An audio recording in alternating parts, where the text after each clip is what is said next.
Hello, friends. Your buddy Stub, producer of the Yunk Life Podcast, here with one of our co-hosts, Jessi, to introduce our Halloween episode of Yunk Life. We were lucky enough to be joined by Spectrum Paranormal, who did an actual ghost hunt at our Fitzrovia location. We've included some of the footage, and I have to say, if you're only listening to this one, you're missing out. Go to the YouTube. Definitely go to the YouTube. Wouldn't you like to be a peeper too? Because in addition to cutting in some of the footage from our overnight ghost hunt before our interview with Spectrum Paranormal, I've also uploaded footage from our overnight there, and you're going to want to see all of it. Also, we're having lots of Halloween events around the city that you're not going to want to miss out on. So come on down to Passyunk and be a part of the Yunk Life. Absolutely. Check our social media to see which location is nearest you, or go to all of our locations for our trick-or-treat over Halloween.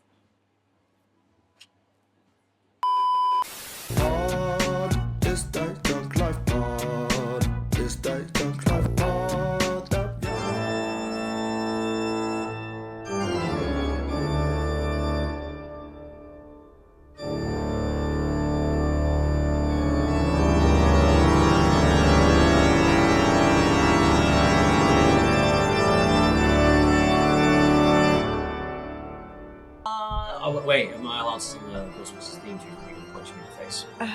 That's an actual true story. I is? punched Gaz in the face.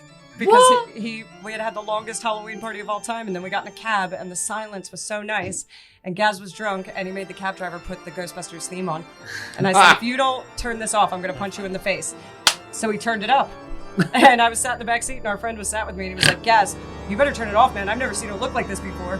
I was like, dude, I'm going to punch you in the face. And he turned around and said, do it then. And I just went, punched him in the face. And he was silent for a second. He said, you got a mean right hook. And then turned the fucking music back up. Oh my God. Welcome back to the Yunk Life. Hey! This is our Halloween episode. Ooh. I like this. That's how You you love like Halloween though, don't you? Halloween's my favorite. In fact, I was looking up the oldest ghost stories in America, and one of them is The Legend of Sleepy Hollow, which for you people, Oh, your you can tattoo. I see that's the my tattoo. Sleepy Hollow. Yeah, I see that. So I'm even a nerd about history when it comes to my ghost stories. I was conceived on Halloween. Perfect. Yeah, I was, awesome. and I was born on July the 14th, which is just coming up Happy birthday. whenever I'm going to be 60. Anyway, but yeah, I was conceived on Halloween and born on a full moon at 3 a.m. in the morning. Nice. That would explain a lot. Well, isn't Yeah, that called the demonic witching hour or something like yeah, that? it is. It's the Jeez. it is. It's the it's supposed to be like an insult to the Trinity. The holy. Fuck off. Yeah, the Father, the Son, and the Holy Ghost. Supposed to be, basically it's an insult to the Trinity. So, wait a minute. Anyway, yeah. Let's let everybody know who you are. We're here talking with Dean and Hazel from Spectrum Paranormal Investigations. Yes, that's us. They were kind enough to do an investigation for us at our original site in Fitzrovia. This is where we are right Which now. is where we are right now. We did that this past week, and we're going to reveal the results later. But in the meantime, let's talk a bit more about Halloween, because I love talking about Halloween. Yeah, Halloween. So do go on. Born at the witching hour. No, what? I mean, basically, the only reason I know this is because my father, that was his birthday. Oh, perfect. Halloween. Yeah. So I'm only assuming, because 9 months later was July. Mm-hmm. So I thought to myself, well, he must have come home quite happy that night and said to my mum, you know what? I want an extra birthday present. Well, he may not have come home happy, but he certainly went to sleep happy. He went to bed happy. So I'm just thinking, I just thought, okay, 9 months later I came out. So I must have been conceived on Halloween. Awesome. Yeah. I have the same birthday as Mary Shelley, who wrote Frankenstein. Yes, Frankenstein. Yes, no, me. Frankenstein, which I am what am I? I'm something to the Mary Shelley Foundation. I'm actually. I like that you turned to ask. What am I? Who am I? No, I She's one of the patients. Yeah, they're literally a patron. Yeah, That's it. I'm a patron. A Patreon of the Mary Shelley Foundation. Cool. Very cool. Which is pretty cool. What do they do exactly with the Mary Shelley Foundation? Well, no, so I believe this year they're doing like, they're going to put on a ghost hunt and stuff down around the Shelley grave site. Right. Because Percy Shelley, which was the brother, we investigated the pub, didn't we? The Percy Shelley pub. Percy was her husband, and her son, I believe, was called Percy as well. Yeah. Was it? Oh, I thought it was her brother. Was Percy her brother? Maybe. I could be wrong.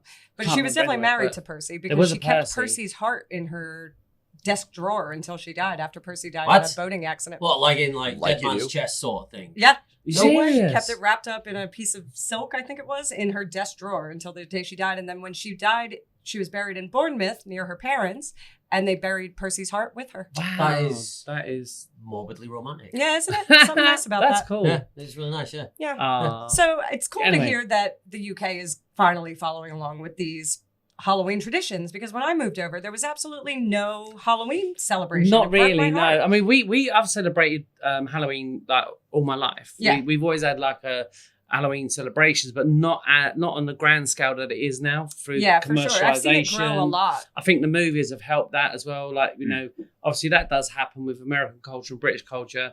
We see what you got and we want, we want that. Yeah, and social media. So, So probably yeah, is yeah, that. social media. Very Yeah, that of was course, a bit that of all- a yeah, shock it for me does. as well, because I remember when I was younger, I loved Halloween when I was younger.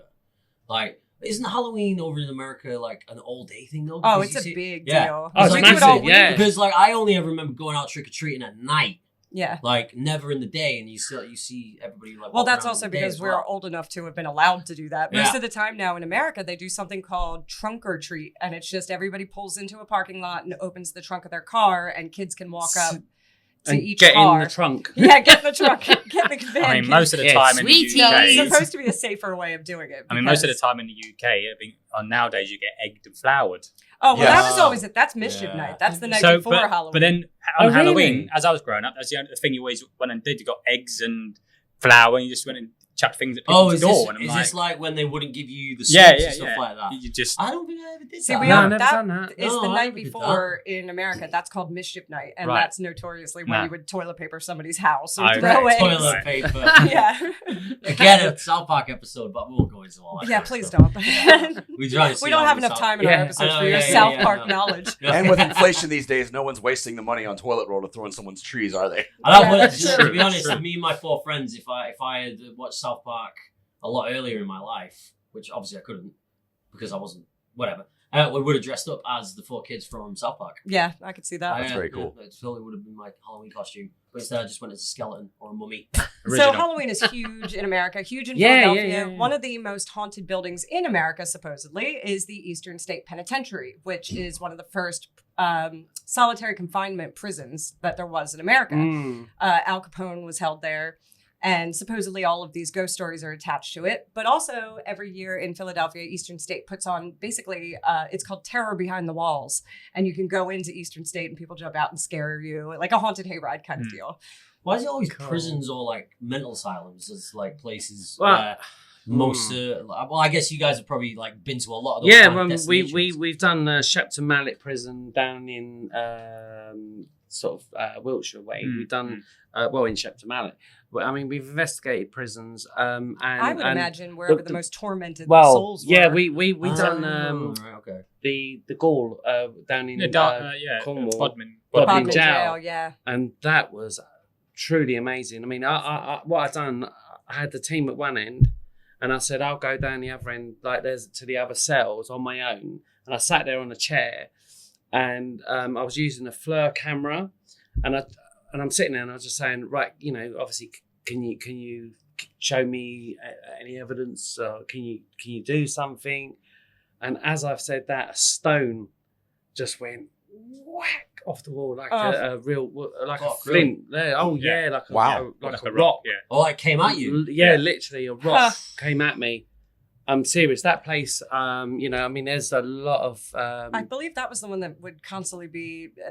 If you ended up in Bodmin jail, there was more of a chance you were going to die of a disease than you Yeah. were actually going to be tried and executed. well, they were hung. famine They were and hung famine, in the alleyway, wasn't they? Yeah. They used to hang them in It's the out the alleyway. window, yeah. Whoa. But I mean, yeah, it's- literally. I think So- with the but I think with the sort of these sort of penitentiaries, asylums, a lot of suffering would happen, and this is the thing that what you get sort of residual energy, which is like it's always coming and going sort of thing, where you get a grounded energy, which would be constant, always there. And if you've Yeah. had such pain and suffering, I think a lot of that would just always be in the fabric of the building. It's so much. That's incredible. So it's almost like saying the building has its own energy. life force. Well, Yeah. I mean, Yeah. That's pretty. That's an intense. interesting way of looking at it. well, I mean, when you look at there's a material silica which is found in glass and stone and like in the granite stones and in the actual so silica was used as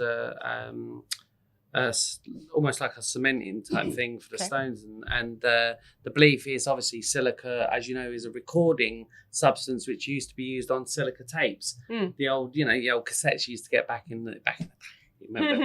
Anyway, so so silica has recording properties, and so the belief is that there was a thing called the stone tape theory, where the stone tapes were holding the recordings of the past and what it was doing at certain under certain conditions, like could be a magnetic storm overhead or something, and it would replay the actual event of someone walking through, the corridor, like the red lady, the blue lady, the green lady. They've always got colours, don't They they? do always have colours. Yeah, Lots of white ladies. Yeah, I know. Yeah, there's all Grey that. These ladies. grey ladies. They're all miserable old sods.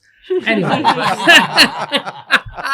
the really depressed lady, the washing lady. Yeah, let's bring her in.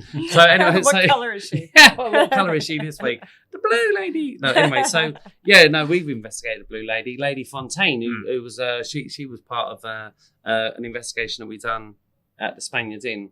But anyway, I'll digress. So getting back to the fact that maybe potentially the fabric of the actual building itself is holding and has recorded those moments of suffering, of pain, or wherever. I mean, look, oh God, I've got these mad theories on what ghosts and spirits are and so on and so forth. But that's for another day. Yeah, we could do 3 I episodes. like the concept of that idea, though. You know what I mean? Like, I like the concept that the building still remains, and like you said when we were doing the investigations about energy and stuff like that, which I found really quite interesting. Do you have any ghost stories of your own, Gaz? I have. I don't know if I would call them ghost. I mean, I know you could probably tell me, but it's stuff I've experienced, which could be classed as like paranormal or supernatural in some form, but it's probably all due to some sort of like not trauma that I went through. Oh, just tell us your ghost story. For example, just a fleeting one. I used to get a lot of the night terrors, right? The Shadow Man. Yeah. This fucking Shadow Man. I used to talk visit about the me shadow a guys when I lot. was a kid all the time. A lot, and I'm not kidding. I remember having this one. I actually thought there was some sort of like malevolent spirit coming after me at one point. As did But I. I kept waking up and I'm not really sort of like, I'm open-minded, you know what I mean? My mum's quite spiritual, actually. She definitely loves this kind of thing. But I had a few of those experiences when I was a kid, but I do think that I was visited by the spirit of my first family dog after he died. Go on, tell us more. Well, it was weird. Again, it wasn't like I was awake and walking around the room and I saw something, although one of my friends did, which is again weird. But I do feel like a couple of days after he got put down, his name was Sam, a beautiful dog, had him for years. He was 14 years old. He came into my room and he came up beside the bed and just did what dogs do, which is where they sniff you and they let you and all that kind of stuff. And I remember just sort of like fussing him like that. And then I remember just sort of like coming to you guys going, oh, that was a really weird experience. And I told my mum, and my mum was just like, oh, he came to say goodbye. Aw, So I that's was nice. just like, oh, do you know what? That probably is it. So that's as far as it probably goes for me. But then, like I said, my friend did say that he thought he saw the spirit of our dog Sam, like in the corner when I brought him home. He was drunk, and I put him on the couch, and he said, Same period and of he time? same period of time. He came up to me after. He was like, "Guys, didn't you have a black dog that died recently?" I was like, "Yeah." He's like, "Mate, I swear I saw it last night." So I think. Well, the I think black he dog probably, comes up in a lot of ghost stories across centuries. The black shuck, it's usually referred to as. And then even you said Bodmin, the beast of Bodmin could be considered the black shuck as well. Yeah. But the black dog comes up often. Not that yours was a demon dog. Yours sounds lovely. But this one supposedly is a demon dog that pops up in English folklore all the time. Did you hear the word Zorg? you a god? No. So I opened my fridge and there was this like. But I think that's as far as it went for me. Obviously, and then we had our little experience down here, which was very interesting. That was. We'll get to that. But yeah, There's a lot to that. That's as far as it goes for me. So I'm not too sure if if even in some sort of like a dream state that those kind of energies and things can happen as well. I've seen the spirit of a pussy cat. I did say cat. Very I like the way you put amazing. it. Very Passyunk of you. I haven't seen the spirit of one of those in a while. I've seen the spirit of a pussy cat. And no, do you know what? No, seriously. I mean, look. I mean, as we know, through all cultures, they all talk about spirit animals. Mm-hmm. It's prevalent through all cultures, and I mean, I'll probably say it's probably for me the most captivating sort of thing that I've experienced in terms of actually physically seeing a manifestation of an animal. Yeah. Ever in my life, because I see the tail, I see the head, I see the paws, the body, and I see it walk past me, and I was like, "Oh my god!" Where were you? Yeah, like literally. I was staying with a friend of mine, Laurie Schaefer. I was staying at her house in Warwick. She lived next to Warwick Castle, just up the road from then, one of the old cottages. And Warwick Castle's supposed to be very I mean, haunted. home. I think it dated back to like 1400s or something. Yeah. It was an amazing place. All rickety old stairs and beams and all that. Cool. And it was cool. It was such a cool place. But the weird thing is, when I see that, funny thing is, I had Winifred Sanderson's dress on. Perfect. Literally, no, I did. I was Pocus. going to a Halloween. We went to a Halloween ball, didn't we? Yeah. And Dean went as you went as Billy. Billy, Of yeah. And he looked Yeah. great. Oh yeah, we was over Hampstead. We was over Hampstead with all these clothes, I think I'd like be treading Jinx. on them, dirty them. He's the cat. We've actually we do have the pictures of that. They were fabulous. They were absolutely brilliant. We had a great time. But getting back to the pussy ghost, we had sorry. Got me again. Now getting back to that, I mean, no, for me that literally opened my mind. I was like, but my friend validated it, because when I woke her up and said, Laurie, I've got to go. I have to go back to London. She just looked at me and she went, "Did you see a cat?" And I was like, "Oh my god!" I was like, "No!" And I was like, "Yeah." Oh my god! I said, "Laurie, I see the cat." She goes, "Everyone talks about the cat that goes in the room," and I mean, That's look, crazy. she validated it for me. So that was probably for me. That really was one that I'd say. So yeah, I mean, your experience was real. I mean, as far as I'm concerned, you had a real experience because you had a bond with that creature. Yeah. So that bond won't break, even in spirit terms. That's why people feel their parents are with them or whatever. So you won't break that bond, But it's a very common phenomenon, which is sleep paralysis. So sleep paralysis is that sort of... In Italian culture, it's referred to as a hagging, meaning the hag. Oh, the right. witch Okay, yeah. has come out and held you down. Right, And I see. They used to, I think they would hide shoes under their bed to distract the witch, and then she wouldn't hold you down. I think So that too is prevalent in many, many I cultures. think when I did more research into it, obviously, because I just didn't know what the fuck was going on. I was just like, oh god, right, okay, maybe I've watched too many frigging movies or some shit like that. But Well, it's you just have. it's an interesting manifestation of what like basically it just said like, oh, you're depressed or you're going through something in real trauma. life, which is informing these manifestations of this demon coming along and like choking you, which is what it was doing to me, because I would come out of the whole thing not breathing. But I was I always thought it was strange because in dreams you're always somewhere else, right? Yeah. It's timeless. You don't know how you got to No. But in these particular experiences, I was in my bedroom, asleep at night at the time that it was going on. Right. And then I would come out of the paralysis, which is like, you can't move, you can't breathe, there's choking. But but I do remember distinctly this shadow figure getting closer and closer to me, and then just reaching down as if it was not even touching my neck, but just sort of reaching down and then just sort of willing me to not be able to breathe. And as how you were I saying, come out that's of it. prevalent in so many cultures. There's a famous painting even of a guy having sleep paralysis. What's the incubus and the succubus? Oh, the aren't incubus, they? succubus. Yeah. So even that far back, I think that's medieval. There's that referred to. It really fucked me up for a while, actually. I'm I sure. had several experiences. I was quite young. I was in my early 20s and all that kind of stuff. But I do remember it happening a lot.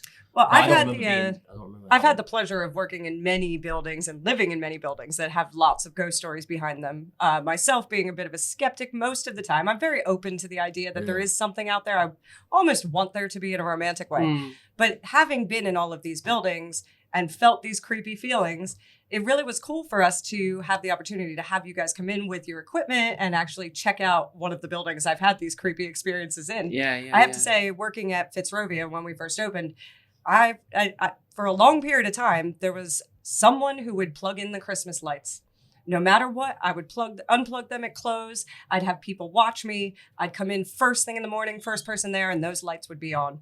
So whoever was hanging out here really liked to mess with me with these Christmas lights. And then also another time I was sat in the office here at Fitzrovia and distinctly with the door locked heard someone trundle down the steps. Is that a word? Trundle? Trundle. Down the steps, right over my head. And I had to scare up the audacity to open the door and see who was out there. And nobody was in the end.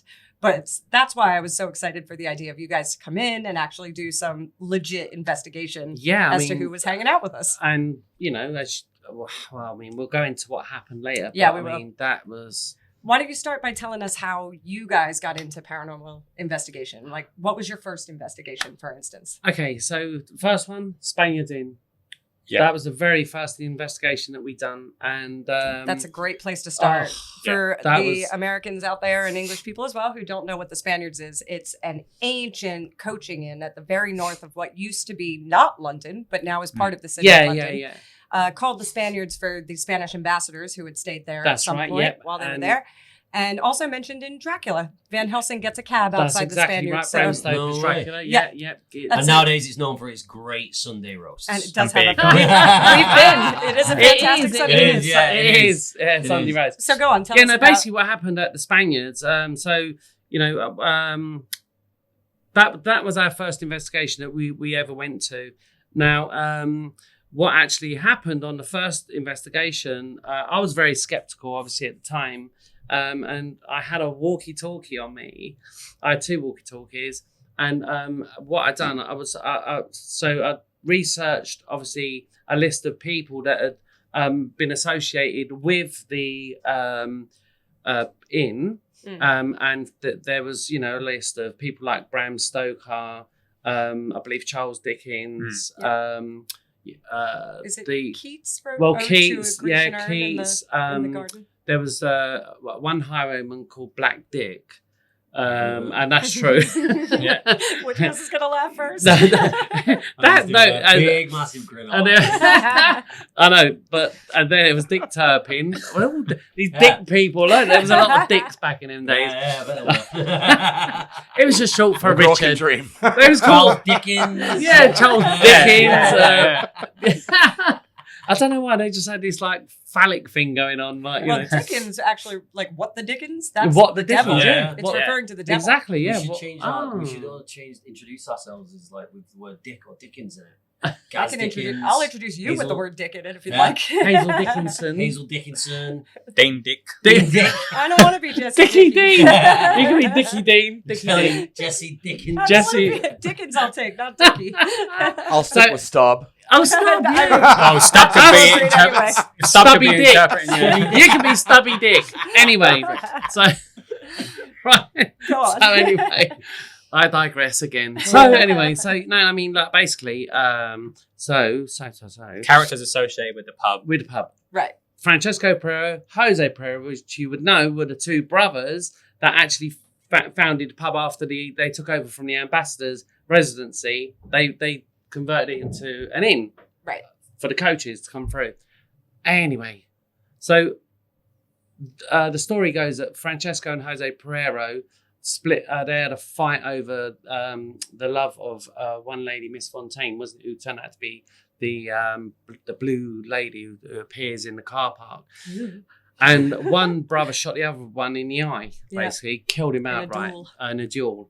Now, when I was calling out these names, unbeknownst to me, and this was my first investigation, and I got to the name Francesco Pereiro, and I said, Francesco Pereiro, if you're here, can you just give us a sign? And as I said that, the walkie-talkie on the bar went. Yeah. Right, so straight away I've gone, oh my God, wow, this is like, have I made contact? But being sort of skeptical back then, I went, okay, if that's you, do it again.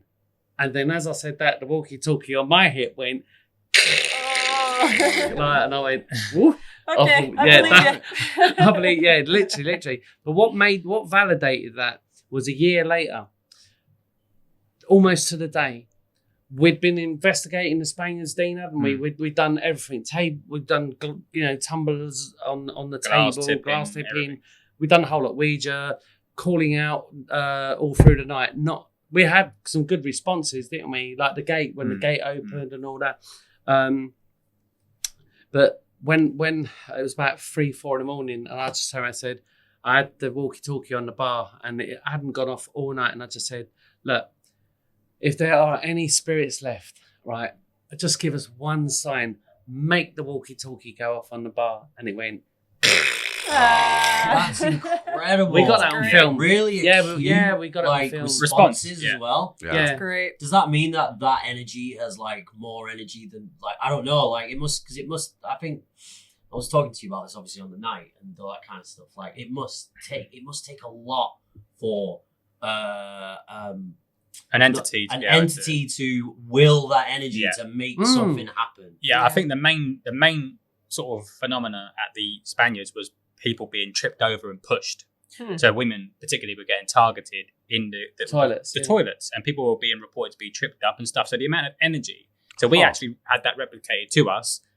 That actually was able to use devices to come through, whether that was making noises, physically touching people. The amount of energy it must take to do that is beyond comprehension. Yeah, we were in the toilets, and we was all sitting in the toilets where the pushing had gone on, and we were around the corner, and the hand dryer was around the other side, and I was in there, and I was just I was like, I think we was trying to will something to happen, and literally all of a sudden the hand dryer just went.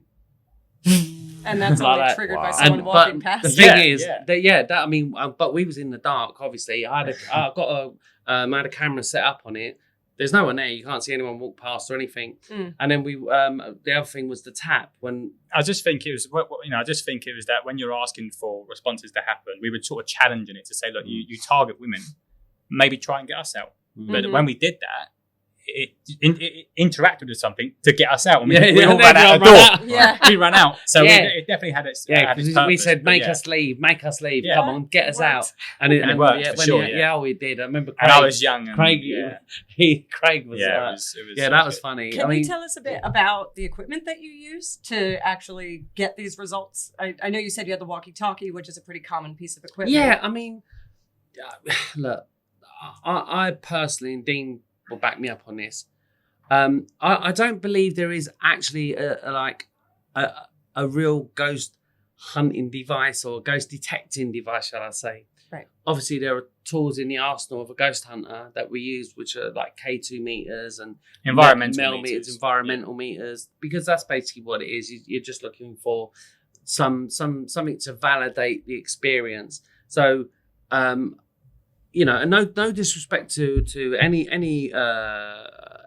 who creates a device, because we do need those devices to validate that, and I know science will look at ghost hunting as a sort of a pseudoscience or whatever. They'll say, ghost hunters, you're mad and crazy. But we have actually, I feel personally, without these tools that we use, it's very difficult. It's very difficult to sort of, disprove. Like I say, when we get onto what happened in here, the camera never lies. That's exactly what I was just going to go into. Let's talk a bit about the equipment that we actually used here at Cleveland Street. Yeah. What did we have going on that night? So we used basically environmental meters, such as, measuring the electromagnetic field and using sort of voice recorders and sort of very standard basic equipment that we can, it's very visible. You can see the fluctuations in energy fields, and we're saying, okay,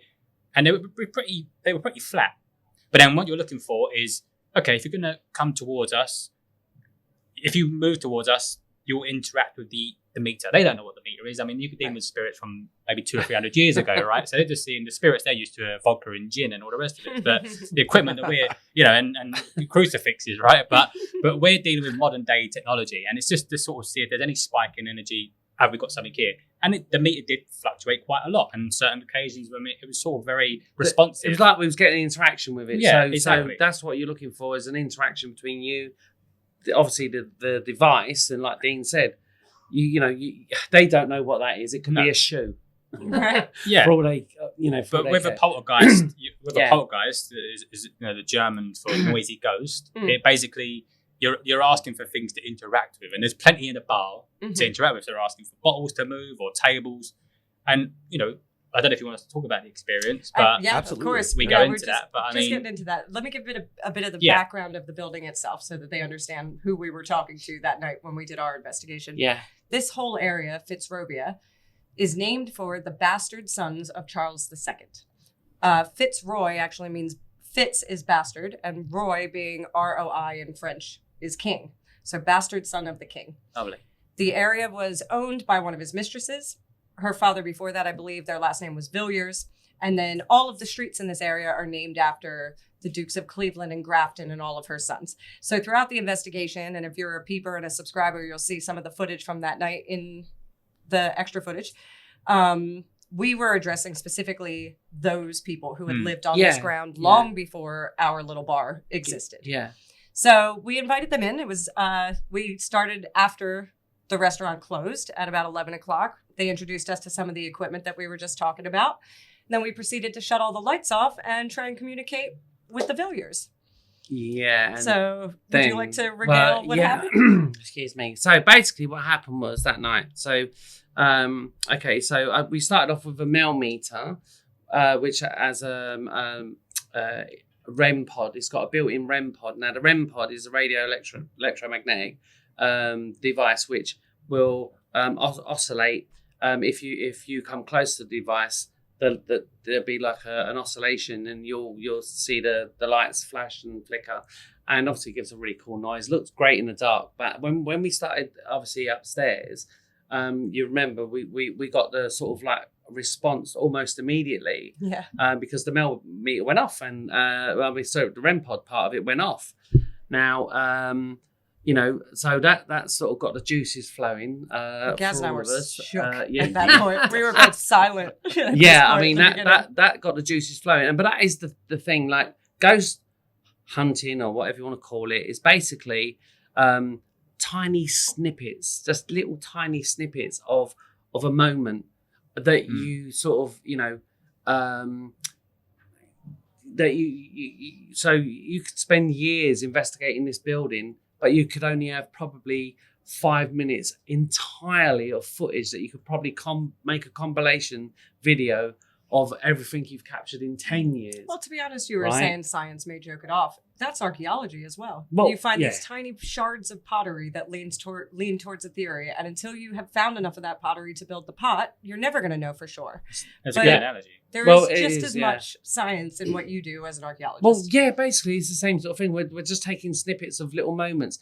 And what happened here that night upstairs, obviously, was that got us going, and so we believed that we were sort of starting to make contact. Dean, as you said, with the EMF meter, he was getting spikes on the EMF meter, especially when we called out to the Duke of Grafton. I believe, the Duke right? of Grafton, yes, that was the one who kept and I coming very through. recently learned that he had a lot of connections to colonial America before the Revolution. I believe one of either his uncle or his father was a governor. Oh, so if he was hanging out in an American bar, it might actually make sense. Yeah, it would do actually. Go on, please. And then obviously we then proceeded downstairs. We moved down here, and I'll be honest with you, I was thinking, I don't know, is anything going to happen? Is it going to be downstairs? Is where those lights were. But this where we are now. This is where the the Christmas lights are, and so I was quite intrigued as you guys were, but then the greatest thing happened. Dean, because you made the first comment on what it was. Explain. Yeah, I mean, I felt as a skeptic. I'm actually a skeptic myself, so I'm quite hard when it comes to this sort of evidence. But we were asking things to interact, and there's plenty of things to interact with, and we all know what someone sitting in the chair sounds like. Now, we asked the entity or spirit to come and join us and sit around and have a chat, and we like to invite spirits in that sort of context. And what we heard may not have seemed significant at the time to yourselves. I don't know if you remember, but leaping into his arms. You did seem pretty scared. But even for us who had done hundreds of investigations, it was a very minute thing, a very, very quick 2-second noise. But that 2-second noise was a very distinct noise of someone sitting in a chair. Definitely was. We all heard it. And we all heard it. We all witnessed it. And hopefully we've managed to capture that on film. But me and H sort of looked at each other and we went, that's what we were looking for. That was significant. That's what we was looking for. And that's what I'm saying. So you could spend all night hunting ghosts or trying to make contact with, the afterlife. But that validates your experience down here with the lights, with the footsteps, because we're just coming in to sort of validate your experience. And that's what's really key. Now my juices are flowing, right? So we have to return. We have to return because, that for all of us. Gaz, what was it like for you, that experience? Because obviously, that must have been. I felt like it was a very exhilarating experience. I've seen this kind of thing on the TV and stuff like that, but I wanted to fully commit to what it was that you guys were doing, and just he fully committed so much that he allowed us to lock him in the cage. Yes, I did. Blair Witch style camera going on. It was very exhilarating. I just think as an experience, something I've never seen before, and actually seeing it being done like right in front of my eyes, I thought, it was incredible, and I was taken aback when I heard that sound. Like, we all heard it, and I was in like disbelief at first. I was just like, "What the is that?" Jess? And it was just like, I was like, "Oh wow," you know what I mean? It was I keep getting the shadow. Yeah, you see the shadow. I just see the shadow go across. Yeah. Right, got it. I just see it. Earlier. There's a skylight. You got the skylight, haven't you? Yes. Oh my God! I'll just see a shadow. We're trying to rationalise here, So we were trying to rationalise that night in regards to how what exactly it was. As always, we tried to sort of work backwards, and it could have been environmental, but again, we felt it was something. It responded to the question. It sort of met what we were asking it to do. I think I actually said, "Do you want me to hang out more?" Yeah. Because I'm not in this building as often as I used to be. And I think I said, "Is it because I'm not here? Do you want me to hang out more?" And what we did he sat down with us. Yeah, and what we did note as well is that Jess was it seemed to respond a lot to your voice, and because and we noticed that on investigations. We could be asking questions, but it might take the actual proprietor or the staff member working there who they have a relationship with, and it can take years to build up a relationship with a potential entity. There was, like I say, so this one I would put in our top 5, 100%. This has to be. You would say Cleveland Street is haunted. 100%. Yeah, in 26 years, this would be in the top 5. Wow. 100%. See, guys, I told you I'm not Stubbs, nuts. what did you make of it that night? I was obviously part of the group. We were all in this together. There was only 5 of us in the group, so right. Doors So locked. Only we were all us in in here. the It was just the restaurant. 5 of us. I obviously was running the camera to help capture footage and be an observer and a participant at the same time. And what really caught me, obviously, the upstairs when the meter went off. We were all taken aback by that. But when we came down here, what really took me aback a little bit is not only Gaz and Jess's reaction, but from my perspective in the room, after we had all gone around the room at least once at that point, maybe twice, introduced ourselves and asked for an interaction like to a person. But it was also your reaction as well, having already spent some time with the two of you who, obviously do this out of a curiosity, but also have a skepticism going into what you're doing. This wasn't it wasn't something for show, that you're going to put on telly and bottles are rattling and things are breaking. There was visibly and audibly something that happened that shook all of us at the same time. It was a joint experience, and that was the great thing about it. Yes. It was a joint experience that we can all say oh my God, we were there when it happened. And for me, it just sounded like, I actually thought it was a stool or a chair moving. That's the sound. I still stand by the fact that someone sat down here and then that noise you heard came from up above us when the door was locked upstairs. Well, yeah, 'Cause I mean, heard the stool move as well, but it was up there. But do you remember, like, because I was picking up, wasn't I, guys, in you one were standing, spot, I think in this area. sort of in this area, Right. and not knowing the building, obviously. And then when I got upstairs, I stopped and I was like, I don't know, I feel this really strange energy in this area. And then you said, oh, you literally are standing above the same location. So that would make sense that we heard. Yeah, it I mean, above us. yeah, obviously, you know, I mean, like we've got the River Fleet, which runs nearby. You've got ley lines that quite possibly run near the building, and so on and so forth. You've got the history of the you know, Fitzrovia thing going on, the Villiers. And, you know, historically, I mean, we're literally, I mean, we're down in this level, we're probably in their time. At street level. At street level. So we are probably actually with them as they are. I mean, I would love for them to do something now. That would be ideal, wouldn't it? Oh, that'd be amazing. Well, you know what? I actually have an idea. Why don't we try to contact them on a Ouija board? Would you guys be into doing that? Absolutely. Absolutely. Oh, totally. Yeah. I'll do the Ouija. I actually have another question, which I'm quite interested about because it's something that I've heard, you know, from watching movies or whatever. But I imagine it's something because, like, I found it very interesting how, like, you said that you specifically felt an energy or like a feeling when you stand in certain areas and stuff like that. And I've always wondered, is that due to some sort of, is that due to like being like hypersensitive? To because like I know some people aren't, but I know that, for example, I don't know, I think this might be going a little bit off track, but like, you know, I've read about these or like, you know, kind of seen it or not seen it, but like hypersensitivity is like for, I think they used to call it for like demonic possession, like people who thought that they were possessed by an entity was because they were a little bit more sensitive to the universe and their energy was a lot bigger around them, that they found it easier for them to go like to take over that. Like to take over that. Yeah. I mean, we're talking a completely different thing here, but I always found it interesting. Like, are you like, would I let anyone in? No, but well, I think it's just that whole idea of hypersensitivity and like it's just a completely different thing of energy itself as well, right? Dean is a skeptic, right? Like you would not believe. I didn't know that actually until you just said that. That's the dynamic. Really interesting. That's the dynamic. I'm a skeptic. Dean is a skeptic, and he will literally cut everything down and say that's that straightforward, and you know, whereas obviously I'm more susceptible to things. But every time we've gone into a location or a building or something on a ghost hunt, and I turn around and go, well, where I am now, this is like, I can feel the energy's changed.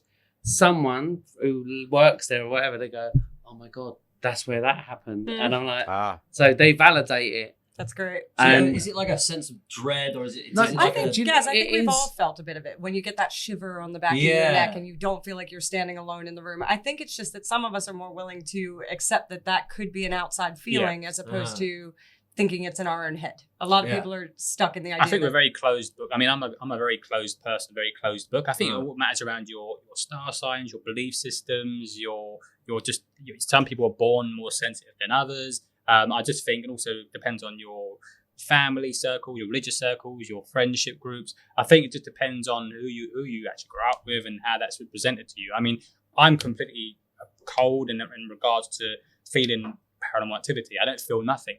But H could be in the same location and have a completely different experience to me. So that is where it's very unique. So same for you. You could have a friend who's very sensitive in a sense, but you might feel not. So yeah, I mean, it's an interesting dynamic. But how we get our results is uniform. Unless we're proven otherwise, it's not haunted, and that will be the case.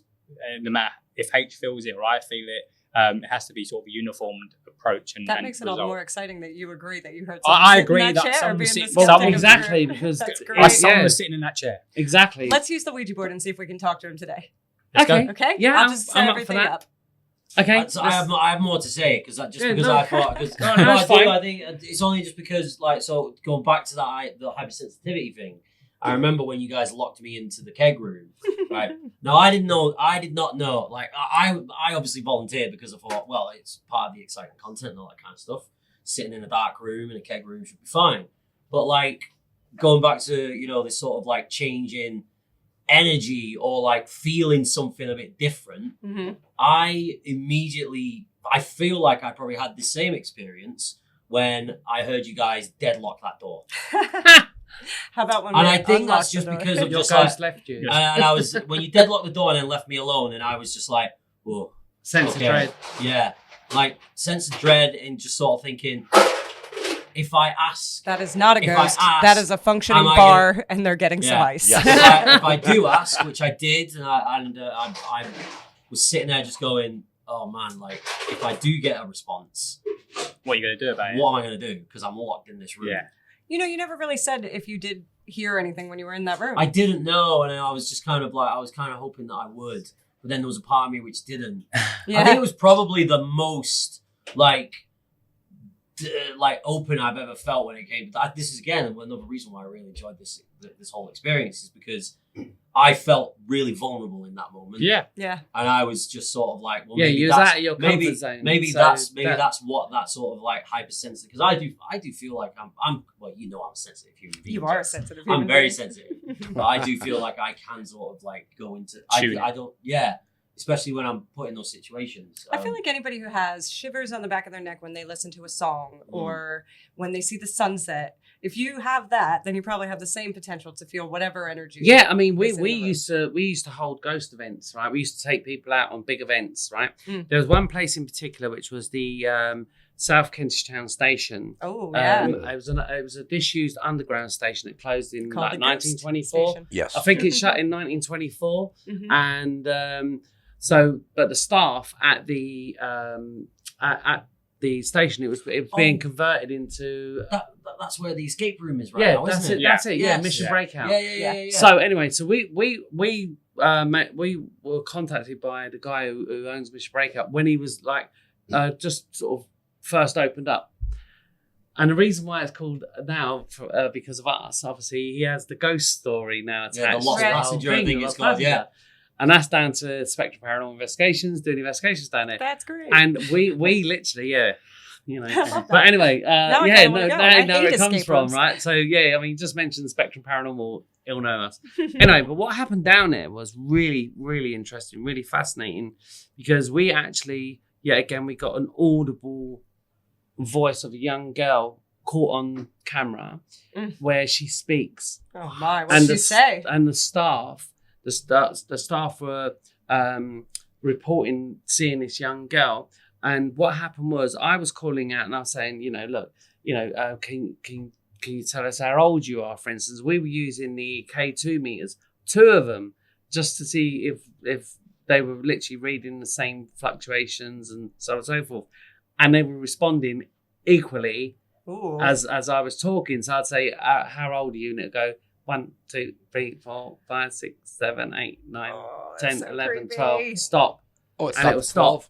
Oh, And now then- it's creepy ghosts of kids. That's And even then creepier. kids are Ugh. kids are scary. Yeah. Then Even when they're alive. Even when they're alive. I was gonna say creepy kids.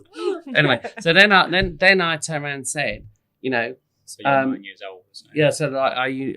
So you're 9 years old, and then his voice went, yeah. No, I get that. Literally, yeah. And- oh my god. I didn't hear it. He heard it. Oh, even better. I didn't hear it, which is a known phenomenon where you could be like 5, 6, 7, 8 of us could be in a room, and only 2 people will hear the voice. The We rest have won't. a thing at our Waterloo location that if you walk past a certain point, everyone has heard someone say their name at the same point in a different voice every time. I've not experienced this. Just as if you walk from the bar towards the kitchen at Waterloo, someone will say your name. And everyone has experienced it separately. And it'll be a crowded restaurant with voices everywhere, but you specifically hear your name. Well, I spoke to an audiologist because I wear hearing aids. So I spoke to an audiologist, and she said to me, "There's this thing in the brain where, so if you live in a building and there's train station next to you and the train's going past every day, Mhm. eventually your brain will switch that train noise off. That's absolutely Right. true. I've lived under the Hell's Yeah. Mouth Bridge in So New yeah, York City. your brain will disconnect from that sound because it hears it every day and it's like, I don't need that sound anymore. Mhm. Off. And that's the same. And then I thought, oh, actually, that works now for what I heard, the voice. And you know what some people do, they can hear a certain noise, but other people don't hear that. So then it looks like they're lying. But the fact that we actually had the recording was phenomenal. Really, it really And was. it's audible in And the recording. It's audible on the recording. And, Yeah. So creepy. There's something really sort of like, I don't know, there's something, I keep thinking about it like, for you guys to get an answer from an entity or a spirit or whatever, is I try and think of this from the other point of view. It's like this, it's almost as if like it's using all this energy and it's excited to actually interact with someone because it's just this wandering essence, like just amongst the earth, and now it can actually interact with somebody. It's just like going, it's not there to. When sorry to interrupt you guys. What happened was when we were there, we said, "Get us out." Yeah, I was Make just us thinking that leave. in the Spaniards. We right, said, with "Come the- on, Wow, get us out." that's crazy. The place flooded.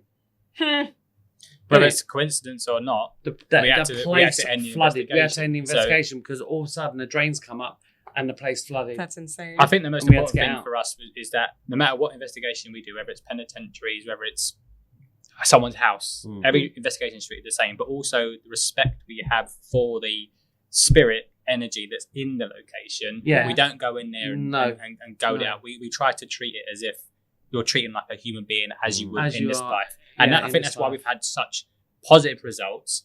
Some people don't do it that way, which is fine. But our way has always been trying to treat them as if they're still on the airplane and to engage with them in that sense and just look for tangible bits of evidence. And if they show it to us, then we respect their wishes and not go too far.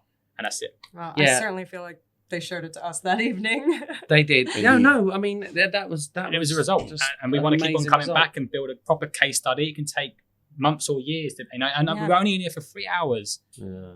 But that was enough to be able to capture probably 2 significant pieces of evidence. And, And you should probably come check out the ethereal voice at Waterloo at some We're point invited. too. Yeah. Let's go. No one said mine. Okay, let's do a Ouija board and make him talk to us. Yeah. Okay. Okay. Right, we're locking myself in. We're going to be in here, see what happens. See you guys in 10 minutes, I guess. All right, latest taters.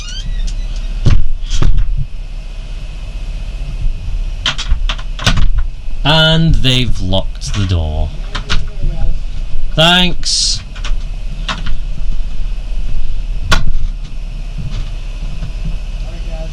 Well, now that I'm in here, I regret it immediately.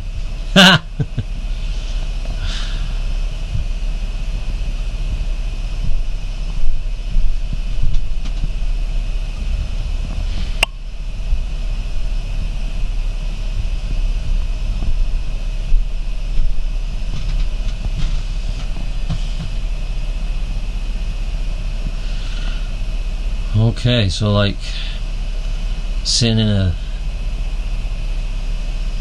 dark keg room is not very fun, but exciting at the same time, I guess.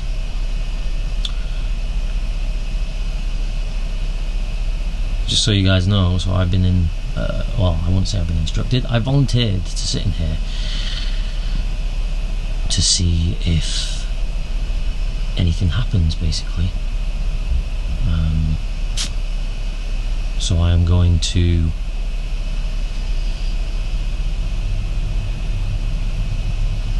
ask if there are any spirits in this area of the building. Hello, spirit. My name is Gaz.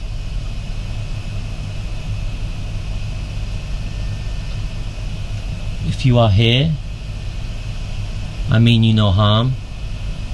Please make yourselves known.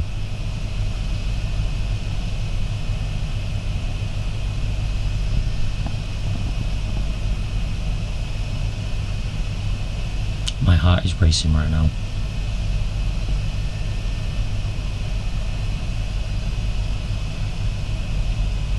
Not because I'm scared of the dark, just because I have no idea what's going to fucking happen. Gaz, just testing, can you hear me? Fucking hell. Yes, I can hear you, and you scared the shit out of me.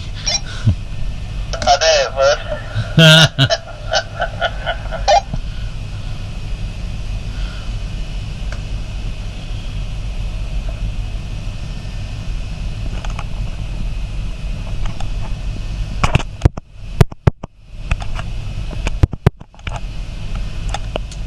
I think the camera has gone off. Yeah, what will happen is the screen will go dark, but it will still keep Okay, no problem.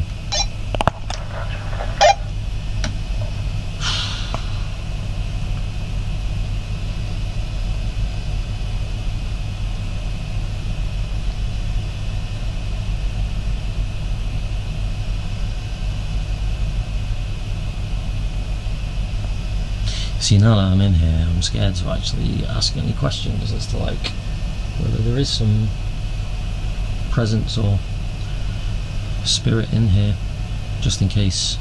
And they've locked the fucking door as well, so if I do start screaming, it's going to be quite amusing for everybody to see me scared, you know. Okay.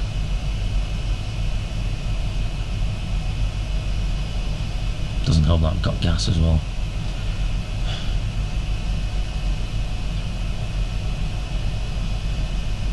Hello, spirit.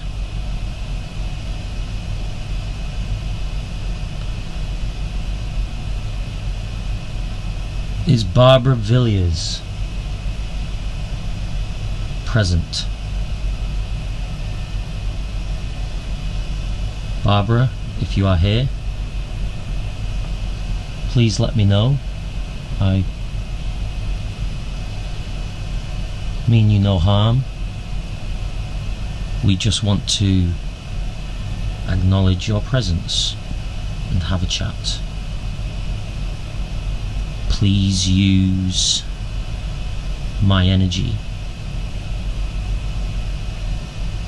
to make yourself known, whether that's a tap on the wall or on one of the kegs, or use the radio.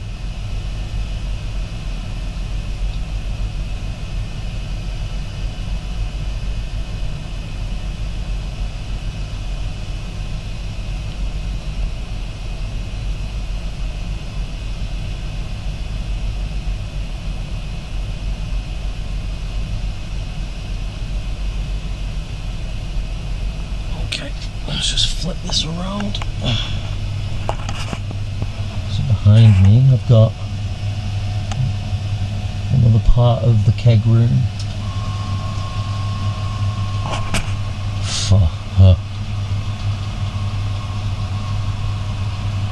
Well, either that is... Well, it's definitely the machine in front of me. The machine in front of me is making noises, which is making noises back there. Because, well, I guess it's all connected, isn't it? There you go, it's off again. The building's playing tricks on me.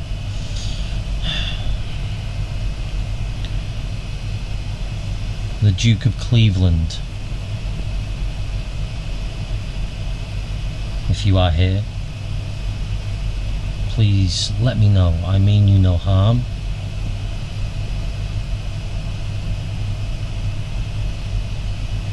Use my energy to make a sound.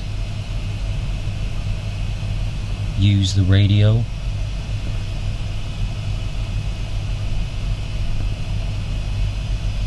My name is Gaz.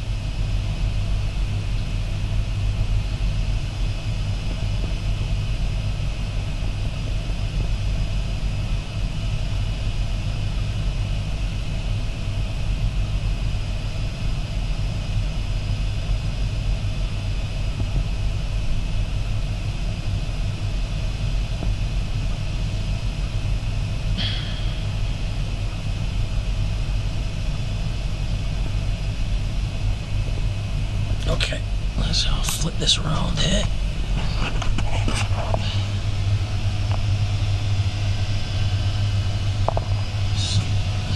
Can't see what's going on here.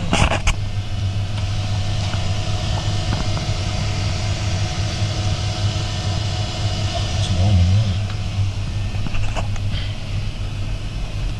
So I've switched off the cooling system for a bit whilst I sit here, and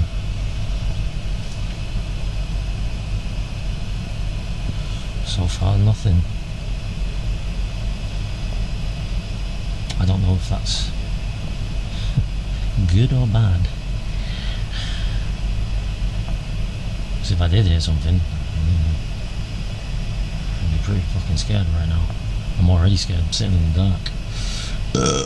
Excuse me, sorry. Barbara Villiers.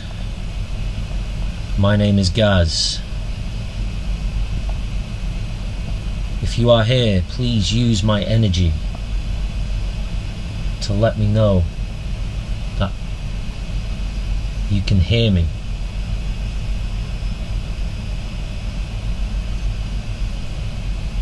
Tap on the wall. Tap on an object. Use my energy.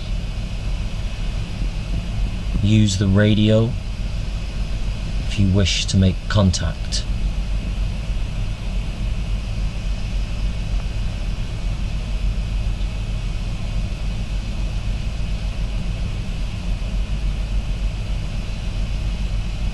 I have no idea how long I've been down here for, but it feels like a lifetime. Barbara Villiers.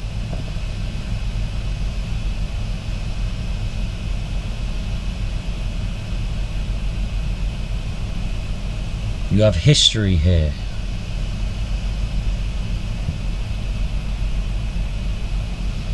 If you can hear me, please use my energy to make contact. I mean you no harm. We wish to acknowledge your presence.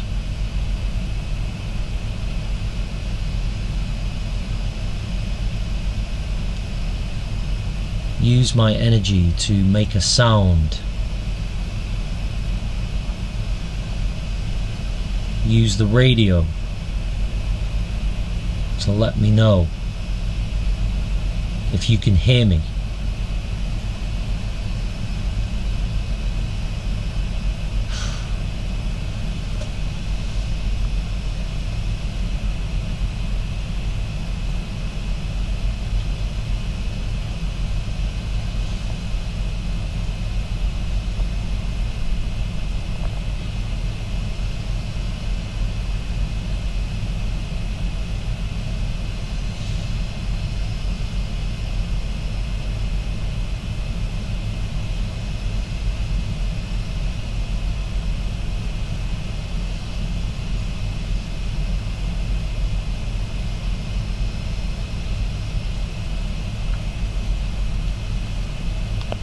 How long have I been down here for? You alright, Gaz? Yeah, I'm doing okay. Anything happening down there? I have not had any inclination of a spirit or presence as of yet. I've asked for Barbara Villiers 3 times, no answer. Do you want Jess to join you? If Jess would like to join me, I would certainly enjoy the company. Okay, alright, we'll send her now. Roger, thank you. Okay, the sound that you're hearing right now is someone walking down the stairs. I hope. Jess is now coming to join me. And I think I might get better results. Jess, is that you? Hello? Jess? Jess? What the fuck? Who is that? You fucking... God damn it! Did you really just do that? Of course I did. Stop, lock that door. Jesus Christ. You shit my pants.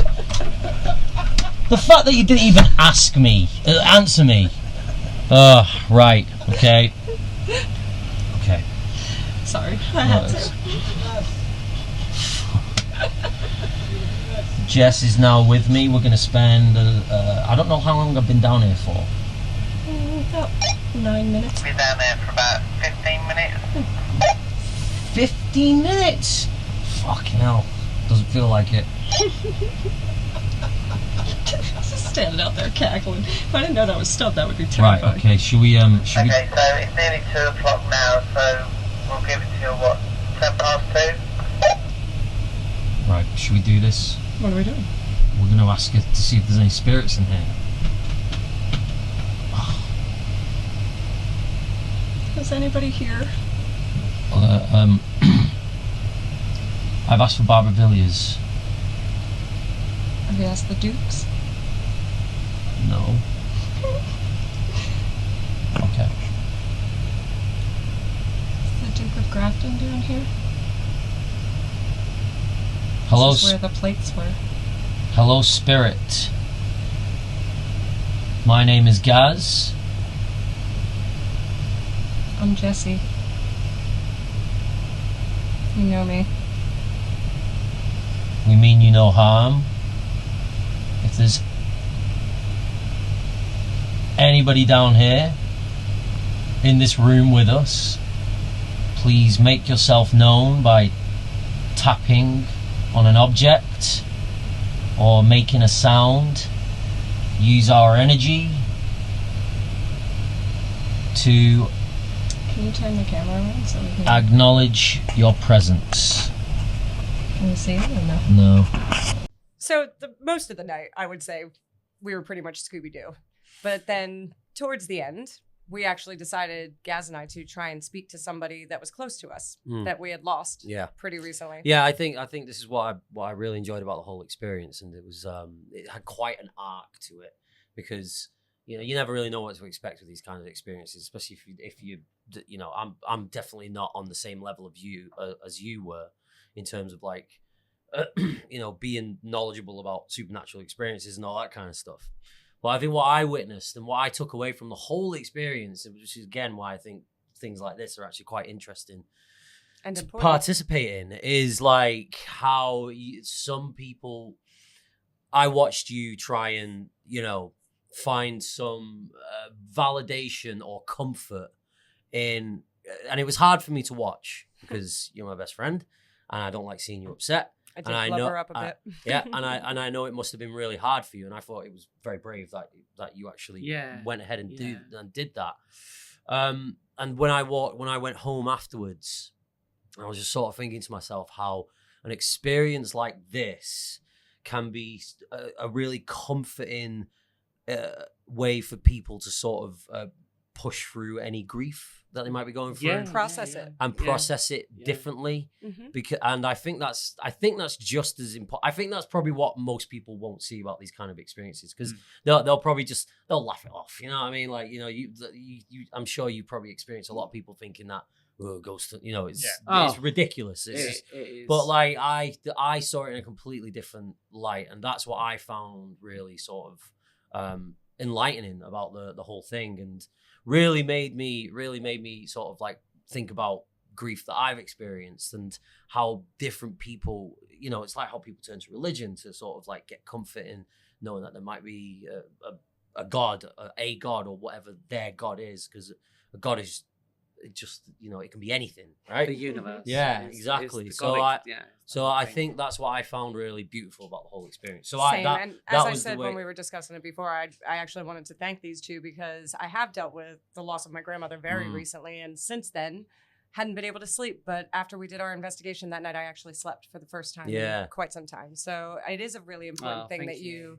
address your grief however you need to address your grief, and I feel like you guys provide a really cool way of doing it. It's funny you say that, just because like Spectrum Paranormal's mission is to, like for me, my quest is to be able to, because I say to myself, if you can actually prove the existence of the afterlife, the comfort that people will get knowing that their loved ones are over on the other side, wherever the other side may be, or even though it's still within the fabric of the universe, you know, that there is something close. Yeah, there's something close by. And, you know, obviously, I mean, I think that would literally be an amazing thing to leave humanity. Yeah, that's beautiful. You know, and just to give comfort to like people like yourselves, so you feel more at ease with knowing that your loved ones, because it is a stressful thing. Your brain's always like, oh my God, well, you know. Yeah. But the fact that you got that from and took that home with you, that's sort of like, you know, basically what we're you know. That's great. And about, so. I really do hope that other people, they can follow you on Instagram and things like that, Yeah. right? Yeah, Spectrum Paranormal I Investigation. I hope you guys, if you have any questions about our investigation or your own, please reach out to them and talk to them. This was a really cool experience for all of us. Absolutely. Yeah, Yeah, it really was. really. It was incredible. Okay, but now we're going to go back to Scooby-Doo.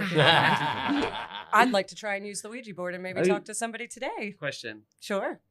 who's Scooby?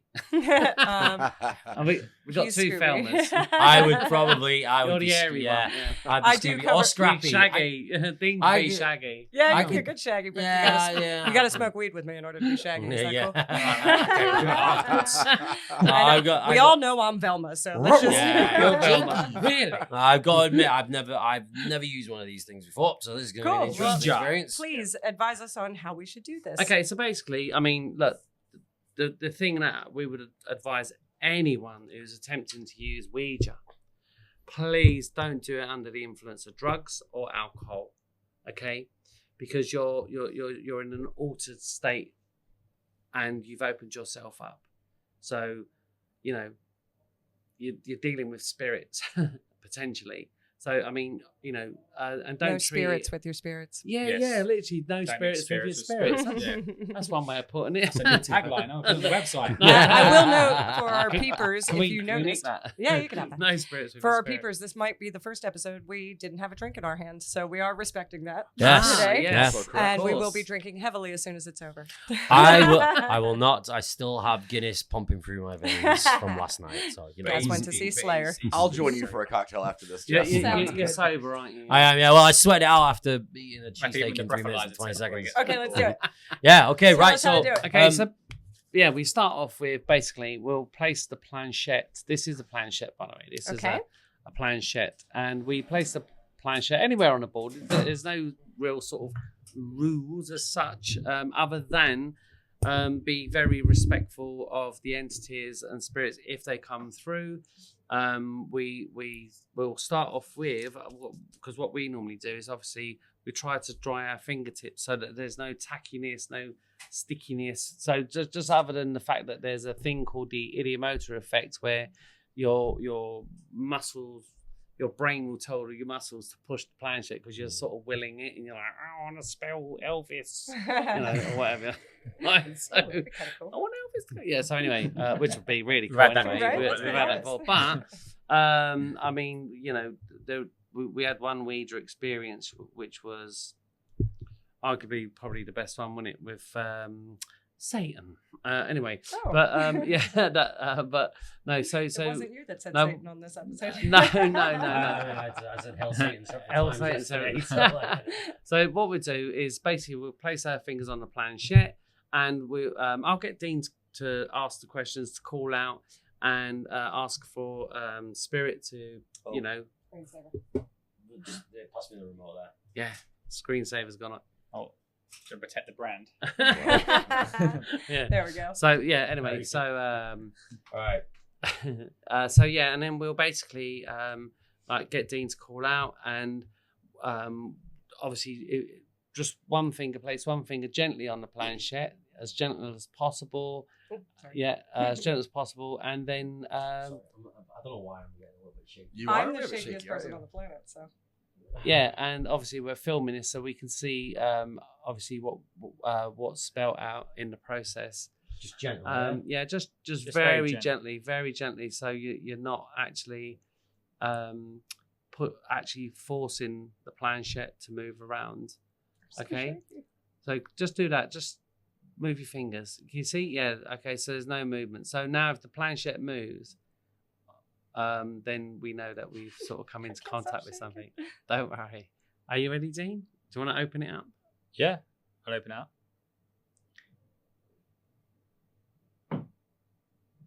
We invite anyone in the room or anyone who can hear my voice to come through and make your presence known to us.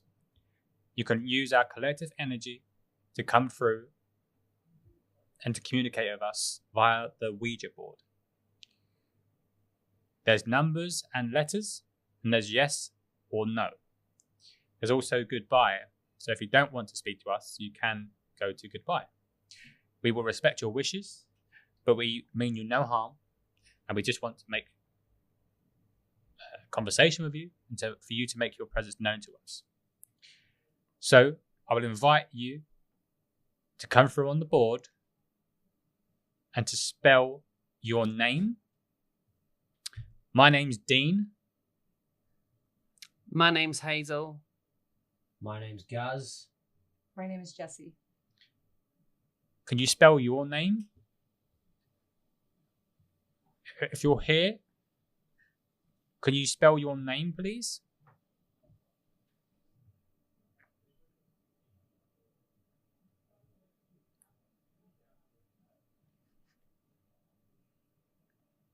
You can use our energy, come through our fingers, use our energy, and spell your name. We were here a few days ago, and we believe we made contact with an energy, a spirit. If that was you, can you introduce yourself by giving us your name?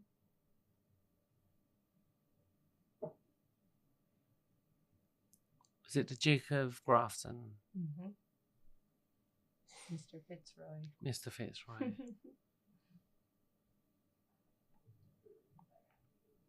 The Duke of Grafton? If you can hear my voice, come through and communicate. Or anyone who can hear my voice, who's in the setting with us, who's been invited, you can come through on the board. Just make your presence known to us.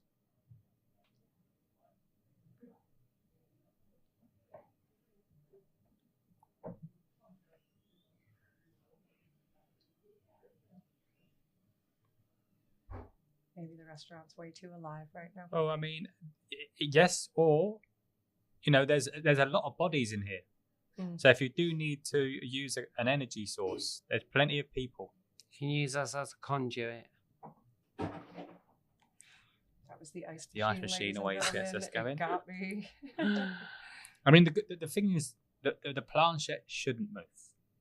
This is, we want it to move, but it shouldn't move. If it does move, and it could take a while to get going. It could take, a couple Several of minutes. It could take 10 minutes, 15 minutes. But you will feel, if it does want to move, a vibration initially. But if you feel the vibration, just make sure you are making contact with the planchette, not to lift your finger. So then if you feel the vibration is building up an energy, and just let it go freely. But you have to be in contact with the planchette, of course, for it to move. So again, I will try my best, but I might have to hand over to Jess, because Jess, you had the results last time we were here, and I think it might be more open to you. That was just me twitching. Yeah, that's that's fine, fine. Jess. That's fine. Okay. Duke of Grafton. Any of the Fitzroys. If you're here and you remember me, I'm the one who got the reaction out of you last time. If you'd like to hang out, here I am. Just make the planchard move. Let everybody else know you're here.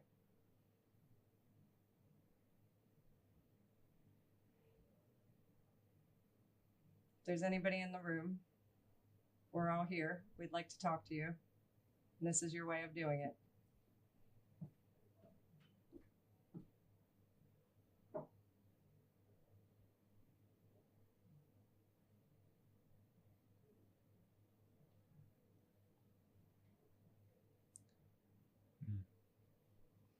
Okay, let me just try something. I call upon the world of spirit. If you can hear my voice, then please make your presence known to us. We come here with love in our hearts, and we just wish to communicate with you, just to give us validation of your existence in the afterlife. We're giving you a voice. You can use our collective energy as a conduit and a source of energy and power to come through on the board. We would love to talk to the Duke of Grafton or the Duke of Cleveland or even Barbara Villiers. We believe that you actually frequent this location, and we know something tried to make contact with us the other day.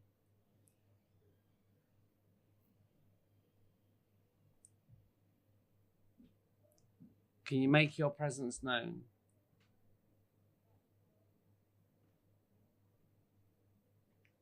This is your opportunity to communicate with us, to give you a voice.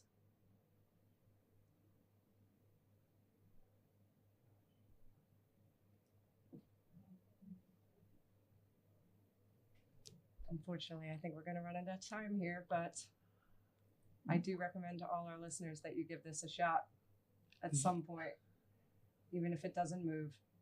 Yeah, I mean, that is the thing. It's like I say, it's not, which is, it proves to the fact that none of us are actually forcibly pushing this around. Exactly. As such, which is good. But we did all hear that thing sit in the chair the night that we were did. here. And you know, under longer conditions, we could probably... And probably quieter conditions. The bar is open upstairs. The bar's open, but we can definitely try this again with a better sort of setup, and you know, maybe actually make contact at some point.